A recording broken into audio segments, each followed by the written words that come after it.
Brasil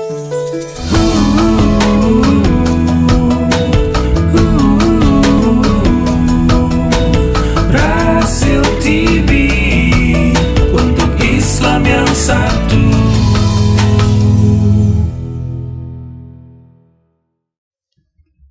Assalamualaikum warahmatullahi wabarakatuh. Bismillahirrahmanirrahim. Alhamdulillahilladzi hadani li hadza wa ma kunna linahtadiya laula an hadana Allah. Wassalatu wassalamu ala sayyidina Muhammad bin Abdullah wa ala alihi wa sahbihi wa man jahada fi sabilihi wa wala. Amma ba'd.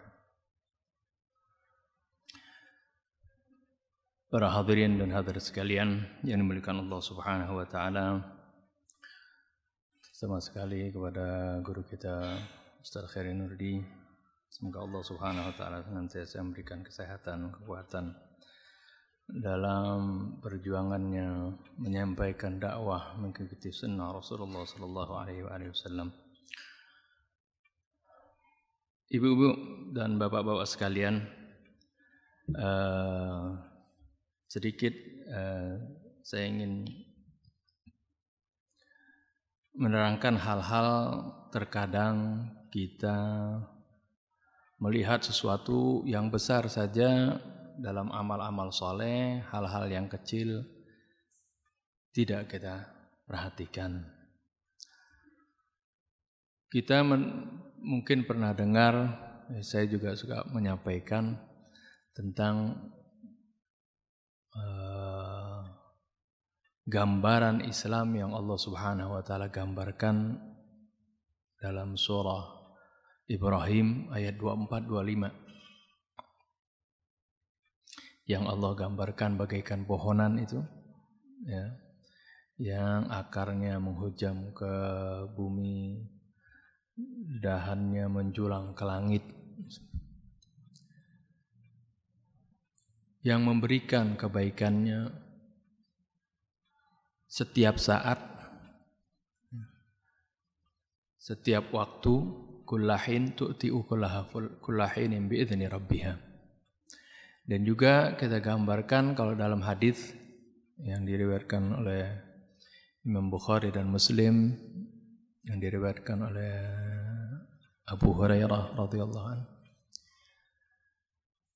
itu menggambarkan al-imanu bid'un wa sab'una syu'bah. Iman itu memiliki lebih dari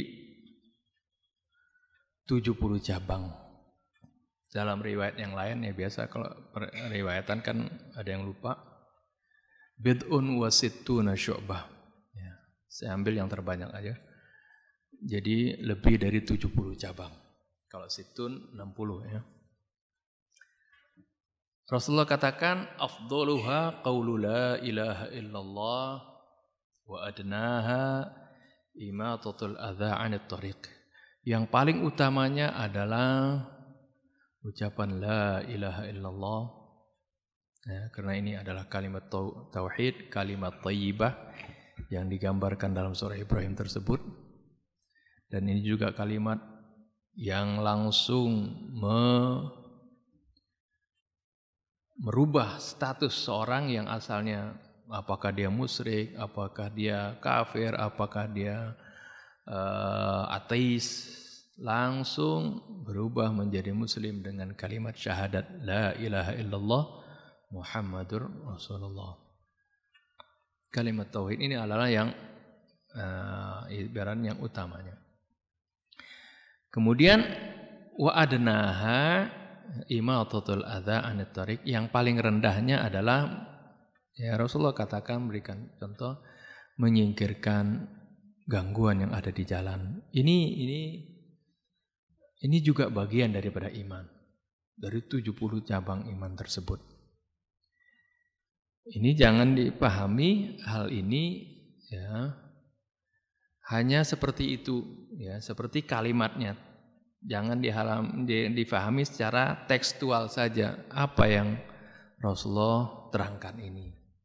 Yang tadi juga, ya, Ustaz Heri menerangkan, mengutip dari Wali Songo, yaitu bagaimana kita dalam memanfaatkan air misalnya, itu sebenarnya bagian-bagian dari keimanan. Keimanan seorang itu, seorang dikatakan beriman bagaimana dia itu bukan hanya mementingkan dirinya sendiri.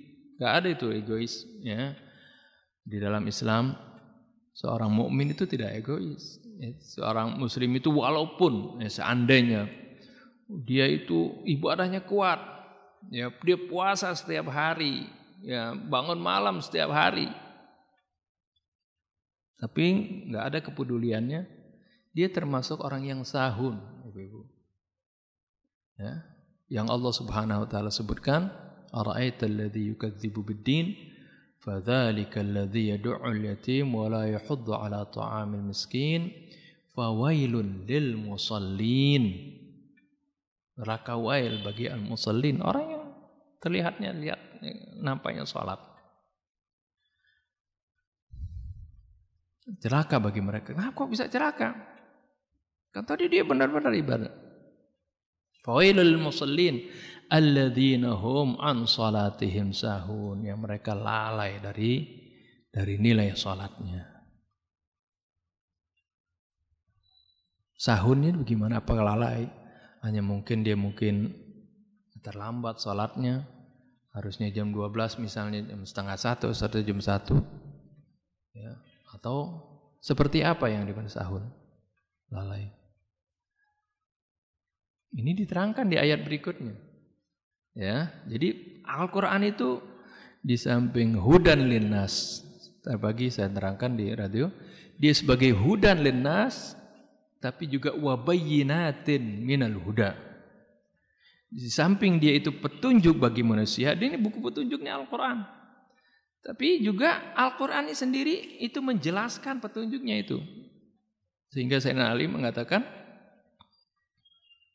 la tadribul Qur'an ba'dahu ba'din. Jangan kalian benturkan ayat Quran dengan satu dengan yang lain. Fa innahu yufassiru ba'dahu ba'dha.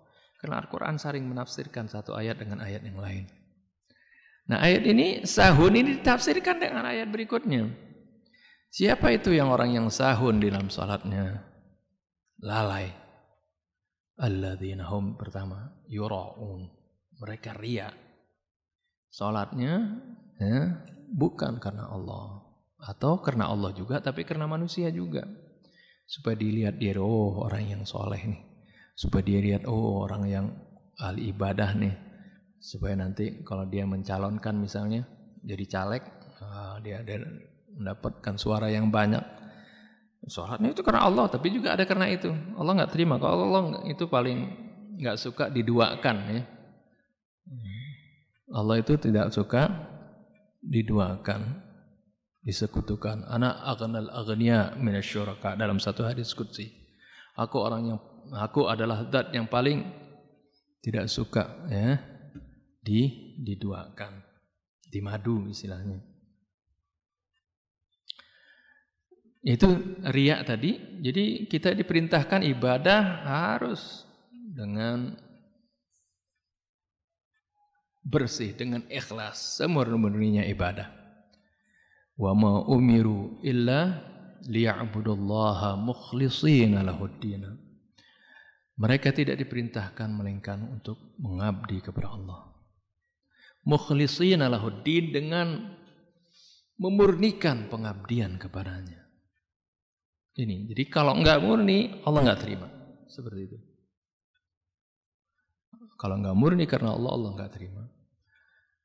Jadi yang pertama tadi, alladzina hum, jadi orang yang sahun itu ditafsirkan oleh Al-Quran juga, dijelaskan oleh Al-Quran juga, mereka yang ra'un, artinya riya.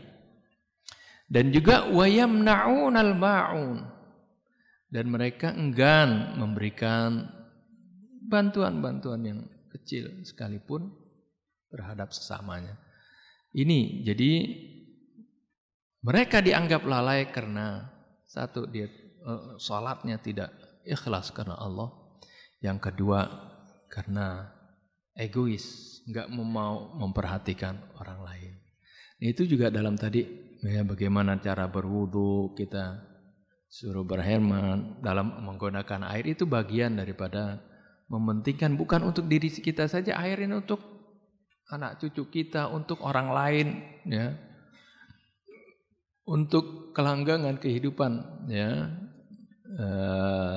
di lingkungan kita dan seterusnya. Dan juga tadi imatatul adza, bagian daripada cabang keimanan, menyingkirkan gangguan dari jalan. Ini adalah bagian atau cabang dari keimanan. Jangan dianggap sepele. Ini menunjukkan seorang beriman. Kalau ada gangguan di jalan, dia singkirkan. Itu kalau tekstualnya seperti itu. Tapi ini juga dipahami hendaknya dalam kehidupan kita sehari-hari. Misalnya seorang, ya, arti gangguan di jalan macam-macam kan sekarang saat ini. Jalan raya kan, ya.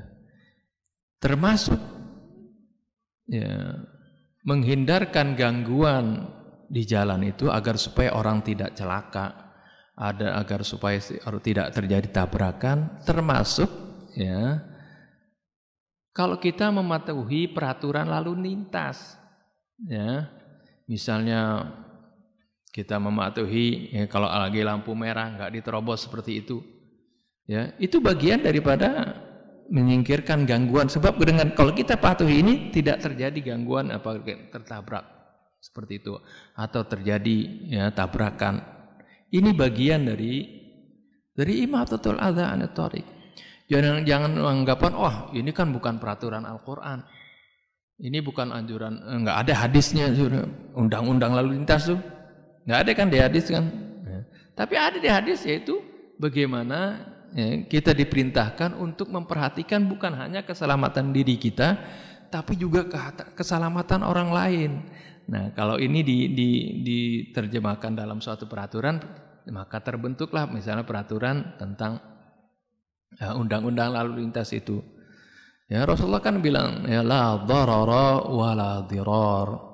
Tidak boleh melakukan suatu perbuatan yang membahayakan orang lain maupun yang membahayakan diri sendiri. Enggak boleh itu, ya, haram membahayakan orang lain. Ya, dengan ugal-ugalan misalnya dia bawa mobilnya atau membawa motornya seperti itu. Atau sering juga di kalangan kita, misalnya ketika diperintahkan undang-undangnya kan kita kalau naik motor mesti pakai helm seperti itu. Ini enggak, ini kan peraturan bukan peraturan Allah. Ini dia pakai surban, pakai peci putih. Padahal peci putih ini kalau jatuh kebentur aspal, pecah palanya seperti itu. Jangan menganggap seperti itu, ya. Ini anggap ini peraturan polisi, sehingga kalau nggak ada polisi, jadi pakai helmnya itu karena takut polisi seperti itu, takut ditilang. Bukan, ini adalah bagian setiap peraturan. Jadi jangan salah memandang. Kalau ada peraturan sekarang ini, kita harus lihatnya itu sesuai nggak dengan Al-Quran, sesuai dengan Sunnah Nabi. Kalau itu sesuai kita pakai. Ya. Jadi kalau kita dilihat seperti itu, ya, melihat ini, dia memandangnya, oh ini peraturan, wah, negara Indonesia ini bukan negara Islam misalnya. Tapi peraturan ini sesuai dengan perintah Allah, perintah Rasulnya, kita pakai. Ya, ini suka salah kaprah, ya, di dalam memandang, ya, kalau kita perintahkan bisa itu kembali kepada Al-Quran dan Sunnah, itu Al-Quran dan Sunnah itu sebagai garis besarnya itu, ya. Itu apapun yang sejalan dengan itu, maka itu kita pakai, ya, seperti itu. Karena Al-Quran itu nggak mungkin ditulis semuanya, undang-undang lalu lintas ditulis ini, Al-Quran setebal apa nantinya, ya. Tapi semuanya ada di dalam Al-Quran, secara garis besarnya sudah ada. Ya, oleh karena itu Allah katakan, ma farratna fil kitabi min syai'. Nggak ada sesuatu pun yang kami luputkan dalam Al-Quran ini. Semuanya ada secara garis besarnya. Wa ma kana rabbuka nasiya. Enggak mungkin Tuhan kamu itu ada kelupaan. Enggak mungkin. Semuanya ada. Allah tahu apa yang terjadi pada zaman Rasul. Bahkan yang terjadi sebelumnya, yang terjadi yang akan datang pada zaman kita ini, Allah tahu. Allah nggak tahu loh. Kalau zaman Rasul kan dulu cuma pakai onta, pakai kuda. Sekarang ada kendaraan, ada motor, ada sepeda, ada pesawat. Semuanya itu Allah tahu akan itu. Oleh karena itu Al-Quran ini untuk zaman Rasul, zaman sahabat, tabi'in, zaman kita dan zaman yang akan datang. Semuanya sudah ada di sana ya peraturannya. Tapi memang kita harus merenunginya, menjabarkannya, membuatnya menjadi suatu misalnya peraturan-peraturan dan sebagainya. Oleh karena itu alangkah hebatnya kalau wakil-wakil kita itu di DPR, MPR ya, itu adalah orang-orang yang mengerti Al-Quran, yang menghafalkan Al-Quran. Nanti akan keluar undang-undang, peraturan-peraturan yang sejalan dengan Al-Quran. Ya. Itu adalah tugas bagi para cendekiawan, para wakil rakyat, para orang-orang yang mengerti seperti itu, agar supaya merefleksikan Al-Quran ini di dalam kehidupan hari-hari. Jadi kembali kepada tadi contoh tadi, ada orang misalnya dia nggak pakai helm, dia pakai sorban, pakai baju putih, ya, pakai peci putih seperti itu. Ya memang kadang-kadang ya, polisi suka ngasih lewat seperti itu. Jangan lihat karena polisi. Ini adalah demi keselamatan, helm ini buat demi keselamatan diri. Nggak boleh kita katakan dalam Al-Quran, wala tulqu bi aidikum ila tahluka. Jangan kalian jerumuskan diri kalian kepada kebinasaan. Ya, dan juga hadis Nabi tadi, la darara wala dirar. Tidak boleh kita melakukan sesuatu perbuatan yang akan membahayakan orang lain ataupun membahayakan diri sendiri. Itu banyak hal ya yang kita bisa terjemahkan dalam kehidupan sehari-hari. Ya. Sehari-hari biasanya piawai dalam masalah ini. Ya. Jadi direfleksikan, diamalkan ke perilaku kita sehari-hari. Banyak diantara sabda-sabda Nabi, jadi jangan hanya dipahami secara tekstual seperti itu dari Al-Quran juga. Ya, aplikasinya itu luas sekali. Ya, Rasulullah itu nggak banyak bicara, tapi kalimatnya itu kadang-kadang dia itu disebutkan Rasulullah itu afsahu man nataqa bid-dhad, orang yang paling fasih ya, yang mengucapkan bahasa Arab. Ya, arti paling fasih itu kalau fasih itu maksudnya bukan hanya pengucapannya ya benar, akan tetapi kalimatnya singkat tapi isinya padat seperti itu. Ya. Para hadirin dan hadirat sekalian, pada kesempatan hari ini juga saya ingin membahas, kalau masih ada waktu ya, tentang masih berkaitan dengan Al-Quran dan juga seperti apa yang sering disampaikan oleh Ustaz Heri ya, tentang pentingnya metode menceritakan Al-Qasas dalam Al-Quran.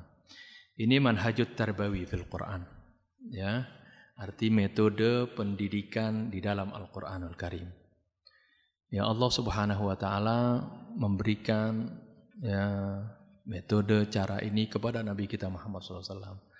Nabi kita Muhammad SAW ya, seperti yang sering saya sampaikan adalah, dan juga sering yang sebagaimana kita ketahui, Nabi Muhammad SAW adalah orang yang sudah baik akhlaknya walaupun sebelum beliau diutus menjadi Nabi. Akhlaknya sudah mulia, perilakunya sudah baik, tidak pernah ya melakukan perbuatan-perbuatan yang dilarang oleh Allah Subhanahu wa taala. Tidak pernah sujud kepada berhala, tidak pernah minum minuman keras ya. Tidak melakukan perbuatan-perbuatan yang senonoh, yang tidak senonoh, bahkan tutur katanya selalu baik. Jadi sampai-sampai dipuji oleh Allah Subhanahu wa taala dalam surah-surah yang awal turun, yaitu surah Al-Qalam. Allah Subhanahu wa taala menyebutkan, wa innaka la'ala khuluqin azim. Sungguhnya engkau berada dalam akhlak yang sangat agung. Ini Allah Subhanahu wa taala puji, bukan setelah turun Al-Qur'an udah banyak ya, berarti Rasulullah sudah banyak mengamalkan Al-Qur'an baru dipuji akhlaknya baik. Enggak, Rasulullah sudah berakhlak baik ya sebelum Rasulullah SAW diutus, bahkan terkenal di kalangan para sahabatnya Rasulullah itu di kalangan umatnya pada waktu itu dengan sebutan Al-Amin, orang yang dapat dipercaya, orang yang jujur. Ya, kejujuran ini di orang-orang yang enggak beriman kepada Nabi saja tetap ya, mengakui Rasulullah ini orang yang jujur. Ya, bukan orang yang mengaku ini bukan orang yang beriman kepadanya. Ya, sampai-sampai diceritakan ketika Rasulullah hijrah ke Madinah itu, mau hijrah Rasulullah SAW masih sempat memesankan, ya, berpesan kepada Sayyidina Ali yang akan tidur di tempat tidurnya, ya, ini tolong kembalikan titipannya si fulan.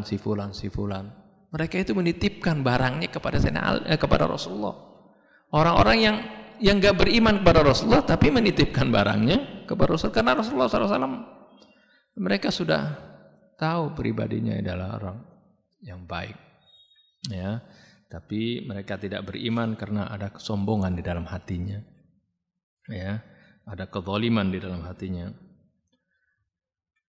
Nah ini Rasulullah SAW ya sudah baik tapi bingung bagaimana memperbaiki umatnya. Ya, bagaimana mendidik umatnya, ya, yang jahiliyah ini menjadi baik, bagaimana Rasulullah SAW bingung. Inilah yang digambarkan dalam surah Ad-Duha, ya, wa wajadaka dhallan fahada, dan Allah mendapati engkau dalam keadaan bingung bagaimana memperbaiki umat. Fahada, lalu Allah memberikan petunjuk. Ini loh caranya, ya, diturunkan Al-Qur'an. Ya, kemudian dengan Al-Quran Rasulullah SAW itu mendidik umatnya yang asalnya jahiliyah menjadi khaira ummah, menjadi sebaik-baiknya umat dengan bimbingan Al-Quran Al-Karim. Setiap hari Rasulullah membimbing mereka dengan Al-Quran. Jadi Rasulullah SAW sebelum diutus adalah sudah berakhlak mulia. Tapi Rasulullah bingung bagaimana caranya memperbaiki akhlak, ya, umatnya itu. Sehingga Rasulullah sering berkhulwat, ya, di Gua Hira itu memikirkan, ya, bagaimana tentang kondisi umatnya dan bagaimana memperbaiki mereka. Sehingga cara ini juga sering dipakai kita itu kalau kita mau memperbaiki sesuatu, melihat sesuatu, kondisi sesuatu, jangan kita ada di situ. Kita nyingkir dulu, ya, seperti itu. Ini sering suka orang kalau adakan di kantor itu, kalau meeting biasa hari-hari di situ. Tapi bagaimana untuk membuat strategi untuk 1 tahun penuh, biasa istilahnya outing, apa tuh, keluar, ya, rakernya nggak di kantor tapi di luar, misalnya di tempat di puncak, misalnya di tempat yang sejuk, dingin, tenang, gitu, baru memikirkan itu. Itu juga Rasulullah, ya, tidak ada berada di lingkungan itu. Rasulullah artinya pergi ke gunung, ke Gua Hira. Kalau umroh bersama sehari diajak ke sana nanti, ya, ke sana kan. Itu. Jadi Rasulullah SAW menggambarkan, memikirkan bagaimana mendidik umatnya. Lalu Allah Subhanahu wa taala akan berikan, Allah Subhanahu wa taala memberikan petunjuk kepada Rasulullah SAW bagaimana mendidik umatnya. Nah, ini saya petik beberapa, ya, metode atau manhaj Al-Qur'an di dalam pendidikan ini, yang mungkin bermanfaat insyaallah, yang buat antum mendidik kita, mendidik keluarga, nanti mungkin bagi guru mendidik anak didiknya, di sekolah, ya. Coba kita ikuti uslubul Quran. Salah satunya, ya, mungkin yang saya explore begini ada baru 7, ya, 6 atau 7, mungkin direnung kalau kita akrab dengan Al-Quran akan dapat lagi metode-metode yang lain. Yang ini saya di antaranya yaitu 1, ya, uslubul istidlali, ya, metode menggunakan argumen, menggunakan dalil, seperti itu, ya. Itu salah satu metode yang digunakan oleh Allah Subhanahu wa taala di dalam meyakinkan, ya, bagaimana umat ini meyakinkan akan keesaan Allah Subhanahu wa taala, ya, Salah satunya adalah dengan metode istidlali atau hujjah. Contohnya dalam surah Al-Ahqaf, Allah Subhanahu wa taala berfirman, "Qul ara'aytum ma tad'una min dunillahi aruni madza khalaqu minal ardi am lahum syirkun fis samawati ituni bi kitabin qabli hadza aw atharatin min ilmin in kuntum shadiqin." Katakanlah ya Rasulullah, ara'aytum ma tad'una min dunillah, bagaimana pendapat kalian? Apa yang kalian seru, yang kalian sembah selain Allah? Lihat coba, aruni madza khalaqu minal ardi. Perlihatkan kepadaku apa ya karya mereka. Apa yang pernah mereka buat di muka bumi ini. Jadi menggunakan dalil dengan langsung kepada objek yang mereka sembah, itu patung-patung itu yang katanya bisa menolong mereka. Lihat apa yang telah dikaryakan, apa yang telah diciptakan oleh patung-patung itu. Ya. Aruni madza khalaqu min al-ardh am lahum syirkun fis samawati. Apakah atau patung-patung itu memiliki andil? Apakah dia andil dalam menciptakan langit dan bumi? Nah, ini adalah hujjah bagaimana argumen yang Allah Subhanahu wa taala kemukakan. Atau dalam surah Al-Imran, syahidallahu annahu la ilaha illa huwa wal malaikah wa ulul ilmi qa'iman bil qisti la ilaha illa huwal azizul hakim. Allah bersaksi ya, annahu la ilaha illa hu, bahwasanya tidak ada Tuhan melainkan Dia. Wal malaikah wa ulul ilmi, ya, para malaikat pun bersaksi dan para orang yang berilmu, ya, dengan mempelajari apa yang di alam ini atau mempelajari ayat-ayat Allah, mereka akan bersaksi akan keesaan Allah Subhanahu wa taala, ya. Qa'iman bil qisti, mereka semuanya itu menegakkan keadilan. La ilaha illa huwal azizul hakim, tidak ada Tuhan selain Dia, ya, Al-Azizul Hakim, yang maha perkasa lagi maha bijaksana. Dan seterusnya ayat-ayat yang lain. Atau ayat surat Fatir. Banyak sekali hujjah-hujjah yang dikemukakan oleh Allah Subhanahu wa taala tentang keesaannya, ya. Tentang bagaimana Allah Subhanahu wa taala tidak beranak dan tidak diperanakkan, tidak memiliki sekutu dalam menciptakan alam semesta ini. Sampai Allah katakan bagaimana kalau ada dua penguasa saja yang di dalam suatu pemerintahan, pasti akan kacau kalau masing-masing penguasa itu pengen membawa pikirannya sendiri, keinginannya sendiri. Itu juga apalagi di alam semesta ini yang begitu rumit. Kalau ada dua Tuhan, tentu akan hancur, la fasadatis samawati wal ardh, akan hancur alam semesta ini. Ini argumen-argumen yang Allah Subhanahu wa taala kemukakan agar supaya kita mengambil ibrah. Ini salah satu contohnya. Ya, argumen berikutnya atau hujjah atau manhaj yang Allah Subhanahu wa taala gunakan adalah darbul mathal, memberikan contoh, memberikan perumpamaan. Itu jadi sangat baik kalau kita menerangkan sesuatu, kasih contoh yang sebanyak-banyaknya. Ya, kasih gambaran, kasih analogi, ya. Seperti Allah Subhanahu wa taala tadi, yang seperti bagaimana Allah menggambarkan kalimat thayyibah. Kalimat la ilaha illallah digambarkan seperti pohonan, ya, yang akarnya menghunjam ke bumi, dahannya menjulang tinggi ke langit. Bagaimana ini, ya, pohon ini kuat akarnya ke tanah, ya. Ini menggambarkan bagaimana orang yang kalau imannya kuat nggak mungkin dia digoyahkan oleh angin badai, ya, dengan godaan-godaan, bujukan uang, bujukan kedudukan. Kalau orang imannya kuat nggak mungkin mudah tergoda. Tapi kalau orang yang imannya lemah, bagaimana arus? Bagaimana siapa yang berkuasa sekarang nih, dia ngikut ke sana. Nanti berganti lagi dia mengikut ke sana.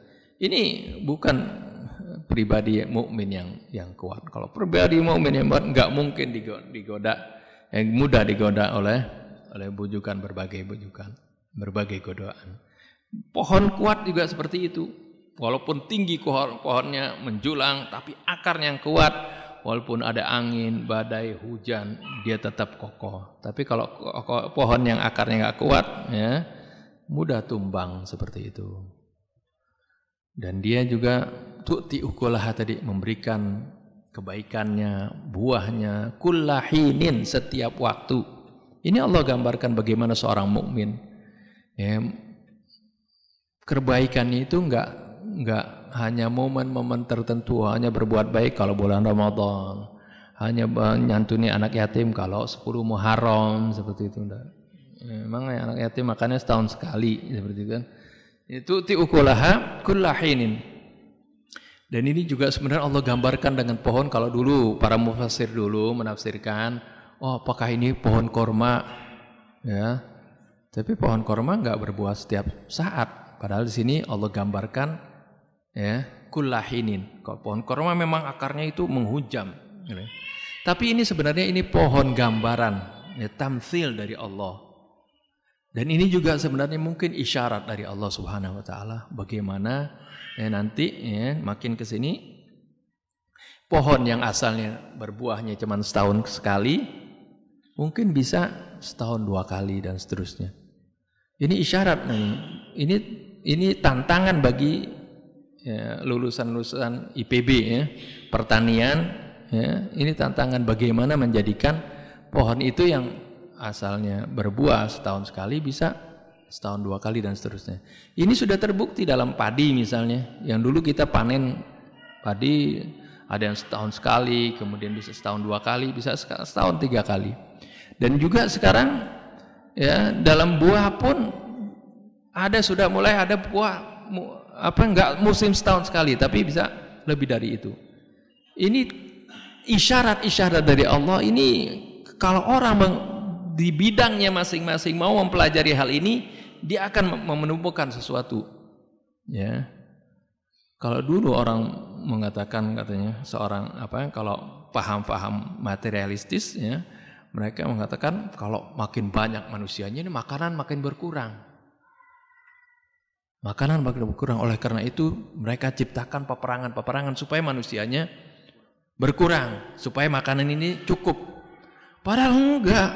Allah Subhanahu wa taala itu, ya, Allah sudah ciptakan bumi ini, Allah Subhanahu wa taala sebaik-baiknya yang mempersiapkan bagi kehidupan manusia ini.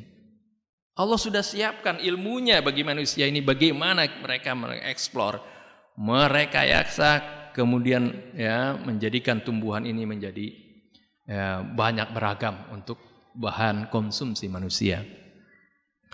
Yang bikin kurang manusia itu bukan karena Allah tidak mempersiapkan bahan-bahannya, akan tetapi yang bikin kurang makanan itu adalah keserakahan manusia, sehingga kekayaan dikuasai oleh segelintir orang saja. Tapi jadi yang Allah katakan likaila yakuna dulatam bainal aghniya minkum, agar supaya kekayaannya itu hanya jangan saja berputar di antara orang-orang kaya di antara kalian, ya, orang kaya yang tidak mau berbagi. Ini yang menyebabkan kekurangan makanan di antara manusia, bukan karena Allah tidak persiapkan. Allah sudah persiapkan lahannya, segala satunya Allah sudah persiapkan. Tinggal manusianya lah dengan ilmu yang Allah berikan juga. Wa 'allama Adamal asma'a kullaha, itu adalah itu cikal bakal ilmu pengetahuan yang Allah Subhanahu wa taala berikan kepada umat manusia untuk merekayasa, ya, apa yang Allah Subhanahu wa taala ciptakan di dunia ini, sehingga timbul bisa menciptakan pesawat terbang, bisa menciptakan traktor, bisa menciptakan kereta, pesawat antariksa dan sebagainya. Itu semuanya manusia ciptakan itu, rekayasa itu, semuanya bahan-bahannya, ya, Allah Subhanahu wa taala yang sudah siapkan, ya. Wa mahadna lahu tamhida, ya. Allah Subhanahu wa taala mahadna itu artinya Allah Subhanahu wa taala sudah siapkan segala sesuatunya sarannya. Kembali kepada tadi tamtsil, ya, misal tadi bagaimana perumpamaan bukan saja tadi seperti pohonan, dan juga kadang-kadang Allah menceritakan, ya, bagian perumpamaan orang yang berinfak seperti, ya, orang yang menanam ya satu benih menghasilkan 7 tangkai, setiap tangkai ada fi kulli sumbulatin mi'atu habbah, setiap tangkai ada 100. Ini adalah perumpamaan yang Allah berikan contoh bagi orang yang berinfak di jalan Allah. Ya. Ini juga perumpamaan dengan ankabut, dengan sarang laba-laba, berbagai macam tamthil. Dan ini juga ya, hendaknya kita gunakan di dalam mendidik anak, memberikan gambaran supaya lebih jelas, yaitu digunakan contoh-contoh. Saya kemarin menggunakan contoh bagaimana Allah menurunkan Al-Quran yang asalnya di Lauhil Mahfuz. Ini adalah merupakan Al-Quran yang sudah sempurna, diawali dengan suratul Fatihah, diakhiri surah An-Nas. Ya, kemudian diturunkan secara berangsur-angsur, terpisah-pisah. Enggak dimulai juga dari surah Al-Fatihah, tapi surah Al-Alaq, ya, dan seterusnya surah Nun, Al-Qalam, surah Al-Muddathir, Al-Muzammil, Ad-Duha, kemudian baru surah Al-Fatihah, dan seterusnya surah Al-Alaq pun enggak diturunkan secara penuh, tapi 1-5. Ya, setelah sampai kepada Nabi, kemudian Nabi memiliki juru tulis wahyu, kemudian dikumpulkan lagi, disusun lagi seperti yang ada di Lauhil Mahfuz. Ini saya umpamakan, berikan analogi seperti puzzle. Saya nggak bawa. Biasanya suka puzzle, ada huruf-huruf yang bisa dicopot-copot, yang dicopotinnya secara acak. Nah, ini puzzle ini yang lengkap ini. Ya, apakah itu gambar binatang atau huruf alif sampai ya, alif ba ta. Itu yang bisa dicopot-copot, yang bisa dipasang lagi. Itu umpamanya yang lengkap itu di Lauhil Mahfuz. Ketika diturunkan kepada Rasul secara terpisah-pisah, disesuaikan dengan peristiwa yang dialami oleh Rasul. Nah, ketika udah sempurna semuanya, ya Rasulullah SAW perintahkan supaya ini ditulis, disusun kembali sesuai dengan susunan yang ada di Lauhil Mahfuz, sehingga terbentuk lagi Quran yang ada pada kita ini adalah sesuai dengan apa yang ada di Lauhil Mahfuz. Oleh karena itu, ya, penyusunan ayat-ayat Quran itu tauqifiyun. Ya, ulama-ulama sepakat penyusunan itu tauqifin, arti sesuai dengan wahyu Allah Subhanahu wa taala yang diperintahkan oleh Allah kepada malaikat Jibril dan sampaikan kepada Rasulullah. Susunannya diperintahkan, ditulis ya, sesuai dengan apa yang diterima oleh Rasul sebagai wahyu, karena itu sesuai dengan apa yang ada di Lauhil Mahfuz. Ya, oleh karena itu sampai tulisannya pun kadang-kadang kita aneh, ya, kita bingung kok tulisannya harus begini. Seperti yang saya pernah terangkan tentang mukjizat huruf Al-Quran, kenapa Bismillah nggak pakai alif setelah ba-nya? Pada kata ismun itu kan ada alifnya, seperti dalam surah Al-Alaq. Bismi juga arti dengan nama juga, tapi pakai alif di situ. Tapi di Bismillah tidak pakai alif. Ya, itu memang Rasulullah diperintahkan nulisnya seperti itu. Rasulullah perintahkan kepada para sahabat yang menulis seperti itu. Walaupun tulisan waktu itu belum pakai baris dan titiknya. Nah, ini kembali kepada tamthil tadi, perumpamaan. Ya, saya suka gunakan tamthil, analogi-analogi, ya, seperti Al-Quran sebagai petunjuk, saya analogikan dengan buku petunjuk. Kalau pabrik mengeluarkan manual book tuh, itu tamthil ini supaya mendekatkan kepahaman kita kepada apa yang kita terangkan. Ya, ini juga uslub yang kedua dalam Al-Quran. Kemudian uslub yang ketiga lagi uslubul qasas, uslub cerita dengan metode cerita. Kisah itu biasanya sangat mengena, ya, dengan cerita. Makanya kadang-kadang kita suka menceritakan kepada anak cerita kisah-kisah orang yang baik. Itu penting, ya, itu juga untuk metode pendidikan. Tapi jangan sampai kita menceritakan sesuatu yang dusta, yang enggak baik. Ceritakanlah sesuatu yang benar. Sebab itu juga akan teringat, ya, terngiang terus, ya. Seperti saya, ya, dulu kalau baca di kitab atau Akhlaq Banin cerita tentang bagaimana menggambarkan Allah itu melihat kita ada anak yang diberikan oleh gurunya. Kenapa nih gurunya sangat sayang sama anak ini? Karena memang akhlaknya baik, ya, dia mempunyai kepribadian yang baik. Kemudian dia mau tunjukkan bagaimana keistimewaan anak ini, si guru kemudian memberikan setiap muridnya seekor ayam. Ini cerita dulu, ini kisah ini menarik dan sampai sekarang kita ingat. Bagaimana diberikan setiap murid diberikan seekor ayam. Kemudian kata gurunya, silahkan kalian cari tempat yang tidak bisa dilihat oleh siapapun. Kalian sembelih ayam kalian masing-masing. Harus semuanya si murid dengan patuhnya dia cari tempatnya. Ada yang mencari di kebun, ada yang di tengah sawah, ada di mana yang disembelih, yang dilihat katanya enggak dilihat orang, disembelih.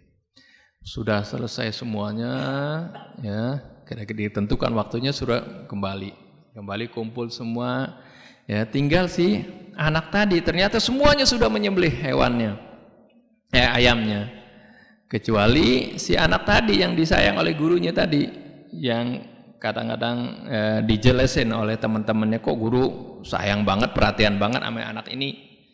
Ternyata dia saja yang bawa ayamnya dalam masih utuh. Tanya sama gurunya ya, di depan murid-murid yang lain, kenapa kamu kok tidak menyembelih hewanmu seperti teman-temanmu menyembelih? Mereka semua yang sudah menyembelih. Terus si anak itu menjawab, saya bingung guru, saya ini ingin mencari tempat yang tidak ada yang melihat, nggak ada ya. Dimanapun saya ingin menyembelih, ini pasti ada yang melihat, yaitu Allah pasti melihat perbuatan saya. Akhirnya makanya saya nggak bisa. Karena guru bilang, ya, sembelihlah ayam ini di tempat di mana yang kamu tidak akan terlihat. Ya nggak bisa katanya. Nah inilah kemudian gurunya menerangkan kepada murid-murid, inilah kenapa saya sayang dia, saya perhatikan dia, karena dia memiliki nilai-nilai yang keimanan yang tinggi. Ya. Ini kisah-kisah seperti ini, kisah-kisah baik atau kisah-kisah seperti sehari-hari sering memberikan contoh-contoh kisah dari para ulama, pejuang. Itu penting. Ini metode ini pun digunakan oleh Allah Subhanahu wa taala. Dikisahkan kisah-kisah para nabi. Bahkan kisah-kisah ini lebih banyak dari kisah ayat-ayat hukum. Ayat hukum cuma 300 ya kalau. Tapi ayat-ayat tentang surah Yusuf aja udah 111. Dalam terus. Belum cerita Nabi Ibrahim, belum cerita Nabi Hud, Nabi Yunus, Nabi Ismail, ya, cerita Ashabul Kahfi, Dzulqarnain dan seterusnya. Ya, banyak sekali ayat-ayatnya. Kenapa kok Rasulullah dalam Al-Qur'an ini banyak? Karena memang ini salah satu metode untuk kita mendidik anak itu dengan kisah-kisah ini. Ya, kisah-kisah dalam Al-Qur'an ya untuk dipelajari, untuk diambil iktibar, diambil pelajaran dari kisah-kisah tersebut. Ya, kisah Nabi Yusuf, Nabi Ibrahim, Nabi Musa, ya, terpisah-pisah tuh, ya, masing-masing mengandung ibrah ya tersendiri. Hanya kisah Nabi Yusuf saja yang lengkap itu satu itu. Walaupun di surah yang lain juga selain surah Yusuf ada menyebutkan tentang Nabi Yusuf, tapi dalam surah Yusuf itu seperti yang minggu lalu saya sedikit saya singgung, itu mengandung ibrah yang begitu banyak ya, tentang kepribadian, ya, bagaimana menghadapi godaan, bagaimana ketika dengan keluarga, ya, ketika di penjara, ya, kemudian berhadapan dengan godaan dengan wanita yang memiliki kedudukan yang tinggi, yang cantik, yang memiliki kekayaan, bagaimana Nabi Yusuf tetap menjaga kepercayaan dari tuannya yang telah mendidik dia, ya, yang telah mengangkat dia sebagai orang yang anggota di keluarga tersebut. Ya, ini ibrahnya banyak sekali. Kemudian bagaimana adabnya dengan orang tua, ya, bagaimana adabnya Nabi Allah Yusuf dengan anak-anaknya, dengan saudara-saudaranya, padahal sudah berbuat zalim sama dia. Ketika dia memiliki kedudukan, memiliki kekuasaan, dia bisa akan balas saudara-saudaranya itu yang pernah mau bunuh dia, ceburin di sumur, ya. Maka tujuannya mau menghilangkan nyawanya itu.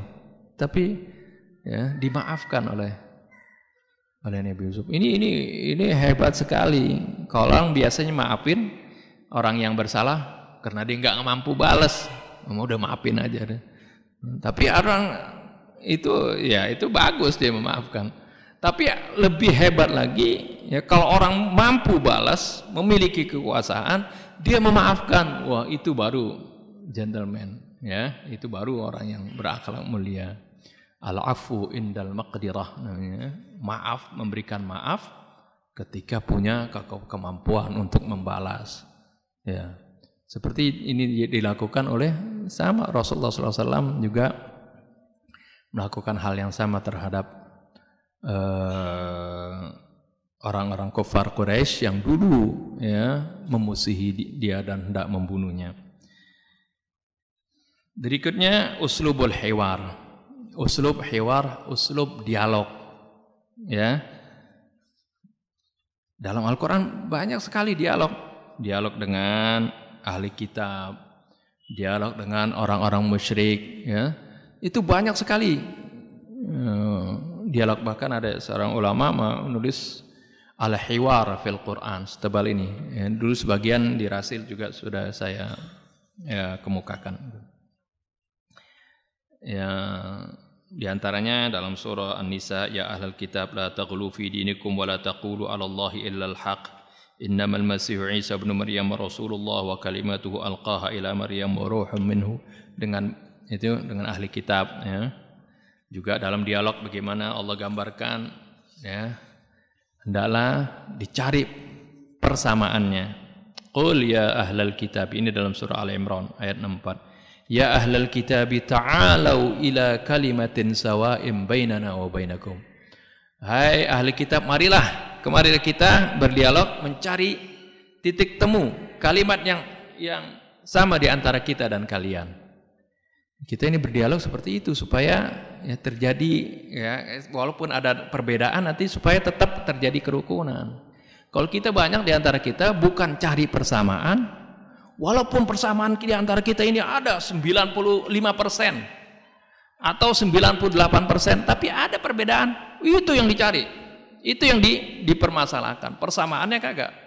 Padahal Allah mendidik kita, ta'alu ila kalimatin sawa'in bainana wa bainakum. Ini yang harusnya harus dikemukakan, yang harus kita gunakan.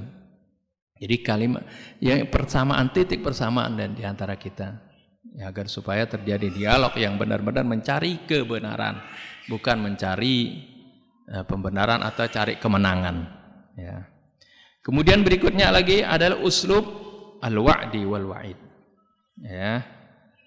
Ada janji, ada juga ancaman. Dalam Al-Qur'an itu ada janji Allah, ada juga peringatan, ancaman. Ya.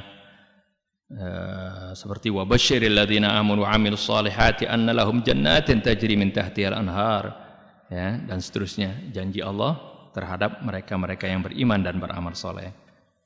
Ya. Atau ancaman, wa may yaqtul mu'minan muta'ammidan fajazaohu jahannamu khalidan fiha wa ghadiballahu 'alaihi wa la'anahu wa 'adda lahu 'adzaban 'adzima. Itu ancaman Allah bagi orang yang membunuh seorang mukmin dengan sengaja. Allah ancam, fajazaohu jahannam, neraka jahannam. Khalidan fiha, kekal di sana. Bukan itu saja, wa ghadiballahu alaihi, Allah murka kepadanya, wa la'anahu, Allah laknat dia, wa a'adda lahu 'adzaban 'adzima, Allah siapkan baginya azab yang pedih, azab yang sangat dahsyat. Ini ancamannya keras sekali bagi mereka-mereka yang membunuh seorang mukmin dengan sengaja. Ini uslub al-wa'du wal wa'id, atau yang sering kita dalam biasa pendidikan ada stick and carrot, ya, ada tongkat, ada wortel. Ya, artinya tongkat ancaman, kalau wortel arti kalau dia melakukan kebaikan dikasih imbalan seperti itu. Ini juga penting, ya. Ini bagus, ya. Bagaimana seseorang melakukan kebaikan jangan didiemin. Harus kita ancam, harus kita peringatkan. Kalau dia melakukan prestasi jangan juga didiemin, ya. Kasih pujian, kasih hadiah, itu nggak masalah buat mendidik anak kita, ya. Jangan dia berbuat baik atau berbuat buruk Berbuat baik, berbuat buruk dia sama aja. Akhirnya nanti dia harus samar, kebaikan burukan sama aja. Enggak ada nilai. Ini pentingnya seperti ya, metode al-wa'du wal wa'id dalam Quran. Kemudian juga ada uslub berikutnya adalah uslub as-su'al wal jawab. Tanya jawab. Ya. Ya, bertanya ya. Jadi jangan Islam itu mendidik Rasulullah SAW mendidik umatnya itu bukan mendidik doktrin seperti itu, enggak boleh nanya. Ya. Enggak, ada banyak sekali ayat Quran, wa yas'alunaka 'anil mahid, wa yas'alunaka 'anil khamr, wa yas'alunaka madza yunfiqun. Berkali-kali Allah umpamakan. Ini adalah metode ya, bagaimana dalam Al-Qur'an menyampaikan pendidikannya itu ya. Silakan bertanya. Ya, bertanya. Ya, karena Allah Subhanahu wa taala ya, seperti buku karangan Jafri Lain kata, malaikat aja bertanya, masa sih kita ya nggak boleh bertanya. Kan ada orang yang ada kelompok kalau ngajarin nggak usah bertanya, terima aja. Enggak, kalau ada yang iskal tanya, ya silahkan bertanya. Oke, kita di Rasil tuh ada ya selalu ada buka tanya jawab, bukan kita sok tahu enggak, ya artinya memang inilah metode yang ajarkan oleh Allah Subhanahu wa taala. Yang terakhir ya yang terpenting adalah metode al-mithali atau at-taqlidi ya. Jadi mencontoh ya, memberikan contoh, inilah metode yang terpenting, bagaimana dengan contoh ya niscaya orang anak didik kita akan melihat kita, mengikuti kita. Ini yang sangat penting ya. Kadang-kadang kita berbicara, ngomong itu sampai berbusa-busa nggak didengerin. Tapi kalau dengan tindakan ya itu akan mudah dicontoh. Ya, sebagai contohnya seperti sebagai yang terakhir yaitu bagaimana ketika di Bai'atur Ridwan atau di Fathul Hudaybiyah. Ya, Rasulullah SAW pada tahun ke-6 berencana melaksanakan umroh ya, dengan membawa mungkin sekitar kalau nggak salah 3.000 sahabatnya pada waktu itu, dan yang ikut bersama Rasulullah, yang mendampingi Rasulullah pada saat ini istrinya Ummu Salamah ya. Rasulullah SAW itu kalau mau pergi ya diantara enggak main pilih aja istrinya, enggak, diundi dulu siapa di antara mereka. Karena Rasulullah sangat adil ya, membagi waktu di antara istri-istrinya. Tapi kan ketika kalau mau pergi berperang atau mau pergi seperti ini umroh ya, kan mengambil waktu panjang ya, lama. Tentunya kalau dipilih sesuai kehendak Rasul, misalnya Rasulullah pilih kasih nih. Enggak, Rasulullah secara adil diundi, siapa namanya yang keluar itulah yang ikut. Nah kebetulan pada saat ini yang ikut adalah Ummu Salamah. Singkatnya, ketika kita ketahui kan Rasulullah akhirnya terhalang, nggak bisa melaksanakan umroh, dihalangi oleh kufar Quraisy. Akhirnya terjadi perjanjian gencatan senjata, perjanjian Hudaybiyah pada waktu itu, di mana Rasulullah tetap nggak boleh melaksanakan umroh pada waktu itu, suruh balik. Ini padahal di Hudaybiyah ini udah dekat dengan kota Makkah, ini udah dekat. Ini hanya beberapa kilo lagi. Ya, Rasulullah udah berjalan dengan para sahabatnya udah lebih dari 500 kilo. Melakukan perjalanan berhari-hari 500 kilo. Ya, sudah dekat suruh balik. Ini kan para sahabat juga kan kesel ini. Ya, suruh balik. Akhirnya ketika ya ini perjanjian sudah ditanda tangan, artinya harus disepakati. Ya, kita harus pulang. Nah Rasulullah perintahkan para sahabatnya supaya tahallul. Kan mereka sudah pakai ihram dari Bir Ali. Ya sudah semuanya pakai ihram, berihram. Nah akhirnya suruh tahallul, suruh cukur. Ya, sahabat-sahabatnya mungkin karena kecapean, karena kesel, ngondok sama orang kufar Quraisy maksudnya. Akhirnya enggak diindahkan nih perintah Rasul. Rasulullah masuk ke kemahnya bilang, halaka ashabi, kata.